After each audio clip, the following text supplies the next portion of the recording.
Hello everyone, NCERT Hindi medium में आप सभी का स्वागत है। आज हम अध्याय 4 धातुओं और अधातुओं का संसार से संबंधित प्रश्नोत्तर पर चर्चा करेंगे। आइए और अधिक सीखें। प्रश्न 1, किस धातु का उपयोग खाद्य पदार्थों के संवेष्टन यानी पैकेजिंग के लिए सामान्यतः किया जाता है? क्योंकि ये धातु सस्ती होती है और इसकी पतली चादरों को सरलता से किसी भी आकार में मोड़ा जा सकता है। तो बच्चों, यहाँ पर 4 विकल्प हैं: एल्युमिनियम, तांबा, लोहा, सोना। तो सही विकल्प है एल्युमिनियम।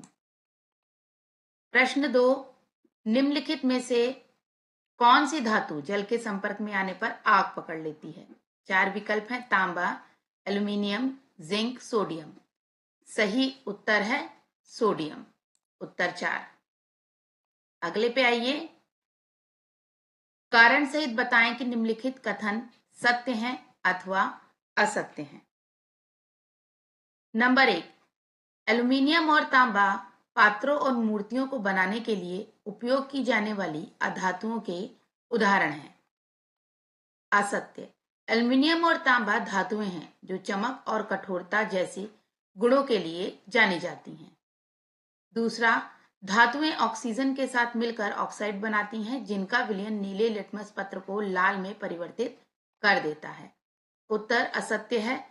धातु ऑक्साइड सामान्यतः क्षारीय प्रकृति के होते हैं और क्षारीय विलयन लाल लिटमस पत्र को नीला कर देता है। ऑक्सीजन श्वसन के लिए एक आवश्यक अधातु है। यह कथन बिल्कुल सत्य है। आगे चलिए। नंबर 4, तांबे के पात्रों का उपयोग जल उबालने के लिए किया जाता है क्योंकि वे विद्युत के सुचालक होते हैं। असत्य। तांबे के बर्तन का उपयोग पानी उबालने के लिए किया जाता है। ये तो बच्चों सही है, लेकिन क्योंकि वे ऊष्मा के अच्छे संवाहक होते हैं। ठीक है, चलिए। प्रश्न 4, आभूषण बनाने के लिए केवल कुछ ही धातुएं उपयुक्त क्यों हैं? उत्तर, आभूषण बनाने के लिए केवल कुछ ही धातुएं उपयुक्त इसलिए होती हैं क्योंकि इनमें कुछ विशिष्ट गुण होते हैं, जैसे चमक, आघात वर्धनीयता और तन्यता, जो कि आसानी से तार बनाने व आकार देने के योग्य होते हैं। सोना व चांदी जैसी धातुओं में यह गुण पाए जाते हैं जो आभूषण बनाने के लिए उपयुक्त हैं। आगे चलते हैं। प्रश्न 5, स्तंभ 1 में दी गई धातुओं और अधातुओं के उपयोगों को स्तंभ 2 में दी गई धातुओं और अधातुओं के अव्यवस्थित नामों से सुमेलित कीजिए। तो बच्चों, ये उपयोग हैं और इधर है धातु और अधातुओं के नाम, मगर ये अव्यवस्थित हैं। पहले इनको व्यवस्थित कर लिया जाए। नंबर 1 पे देखिए क्या है। यह है ऑक्सीजन, ऑक्सीजन। नंबर 2 पे क्लोरीन, क्लोरीन। नंबर 3 पे तांबा, यहाँ पे तांबा है। नंबर 4 पे नाइट्रोजन, नाइट्रोजन। नंबर 5 पे सोना, सोना। तो चलिए प्रारंभ करते हैं हम अपना। क, विद्युतीय तारों में उपयोग। तो कौन सी धातु का उपयोग विद्युतीय तारों में होता है? तांबे का। तो तीसरे का सही उत्तर है तांबा। ख, प्रबल आघात वर्धनीय और तन्य, जो कि बहुत आघात वर्धनीय और तन्य है, वो है सोना। नंबर 5, जीव इसके बिना जीवित नहीं रह सकते। बिल्कुल सही, ऑक्सीजन। ऑक्सीजन से मिला देंगे। जब मृदा में इस उर्वरक को मिलाया जाता है तब पौधे स्वस्थ रूप से वृद्धि करते हैं, वो है नाइट्रोजन। ये तो विकल्प सही है। जल शुद्धिकरण में इसका उपयोग किया जाता है क्लोरीन। ये 2 से मैच कर देंगे। देखिए यहाँ पे उत्तर है का 3 तांबा, खा का 5 सोना, गा का 1 ऑक्सीजन, घ 4 नंबर नाइट्रोजन, अंगा 2 क्लोरीन। चलिए प्रश्न 6, क्या होता है जब मैग्नीशियम और सल्फर ऑक्सीजन के साथ अभिक्रिया करते हैं? निर्मित उत्पादों की प्रकृति में क्या प्रमुख अंतर होता है? उत्तर, जब मैग्नीशियम ऑक्सीजन के साथ अभिक्रिया करके जलता है तो मैग्नीशियम ऑक्साइड बनता है। ये देखिए, मैग्नीशियम एक धातु है और जब ये ऑक्सीजन के साथ मिलकर अभिक्रिया करता है तो मैग्नीशियम ऑक्साइड बनता है। आगे देखते हैं। जब सल्फर ऑक्सीजन के साथ अभिक्रिया करके जलता है तो सल्फर डाइऑक्साइड गैस बनती है। ये देखिए, सल्फर एक धातु है और ऑक्सीजन के साथ अभिक्रिया करता है तो सल्फर डाइऑक्साइड। निर्मित पदार्थों, यहाँ पे आ की मात्रा है बच्चों। निर्मित पदार्थों की प्रकृति में अंतर। मैग्नीशियम ऑक्साइड जल में क्षारीय विलयन बनाता है, जबकि सल्फर डाइऑक्साइड जल में अम्लीय विलयन बनाता है। प्रश्न 7 देखिए, निम्नलिखित आरेख को पूरा कीजिए। यह आरेख है बच्चों, आइए यहाँ पर इसको समझ लेते हैं उत्तर में। निम्नलिखित आरेख को पूरा कीजिए। ये खाली जगह यहाँ थी, यहाँ पर है मैग्नीशियम रिबन, वायु और ऊष्मा। ये तीनों का बात मिलके क्या हो जाते हैं? राख। और जब इसमें जल आया, मैग्नीशियम हाइड्रोक्साइड विलयन बना। नीला और लाल लिटमस विलयन अलग अलग मिलाएं। नीले लिटमस के रंग में परिवर्तन, विलयन क्षारीय है। लाल लिटमस के रंग में परिवर्तन तो नीला। आगे चलते हैं प्रश्न 8 पे। आपको निम्नलिखित सामग्रियां दी गई हैं, उनमें से जल उबालने हेतु पात्र बनाने के लिए आप किस सामग्री का चयन सबसे उपयुक्त समझते हैं और क्यों? चर्चा कीजिए।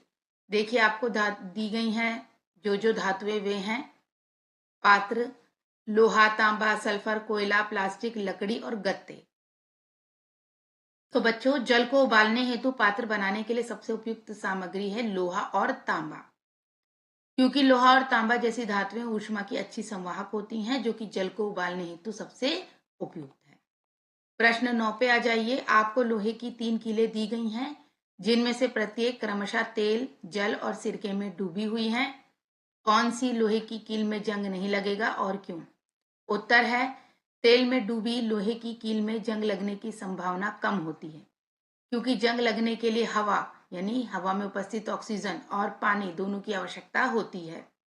तेल लोहे की सतह को हवा और नमी के संपर्क में आने से रोकता है, जिससे जंग नहीं लगता है।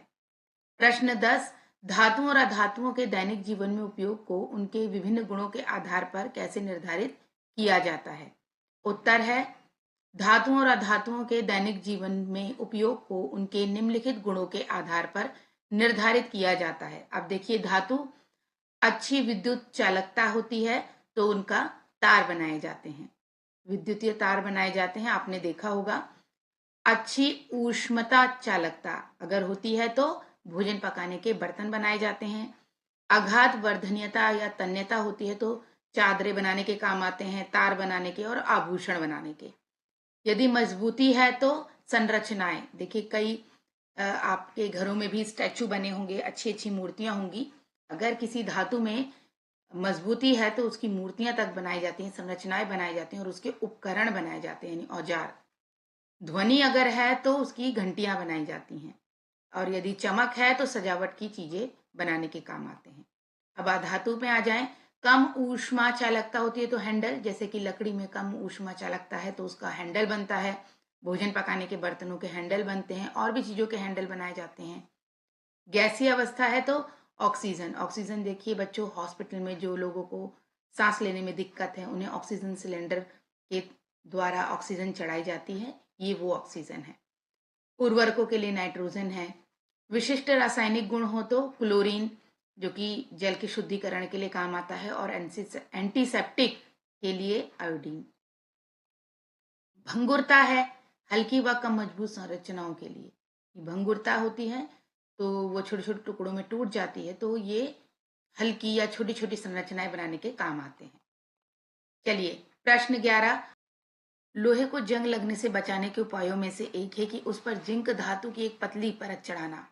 क्योंकि सल्फर जल के साथ अभिक्रिया नहीं करता है तो क्या इसका उपयोग इस उद्देश्य के लिए किया जा सकता है? अपने उत्तर की पुष्टि कीजिए। उत्तर नहीं, इस उद्देश्य के लिए सल्फर का उपयोग नहीं किया जा सकता है, क्योंकि सल्फर भंगुर होता है और लोहे को जंग से बचाने के लिए जिंक धातु की तरह टिकाऊ चिपकने वाली सुरक्षात्मक परत नहीं बनाता। सल्फर की परत फट या उखड़ सकती है। चलिए अंतिम प्रश्न पर चलते हैं। प्रश्न 12, एक लोहार उपकरण बनाने से पूर्व लोहे को गर्म करता है। इस प्रक्रिया में गर्म करना क्यों आवश्यक है? उत्तर, एक लोहार उपकरण बनाने से पूर्व लोहे को गर्म करता है, क्योंकि गर्म करने से वह अधिक मुलायम और लचीला हो जाता है। इससे लोहार गर्म लोहे को हथौड़े से पीट कर उसे अपेक्षाकृत आसानी से इच्छानुसार आकार दिया जा सकता है। तो बच्चों, इसके साथ ही हमने अध्याय 4 धातु और अधातुओं का संसार से संबंधित प्रश्नोत्तरों पर चर्चा कर ली है। मिलते हैं नेक्स्ट वीडियो में। Good bye everyone.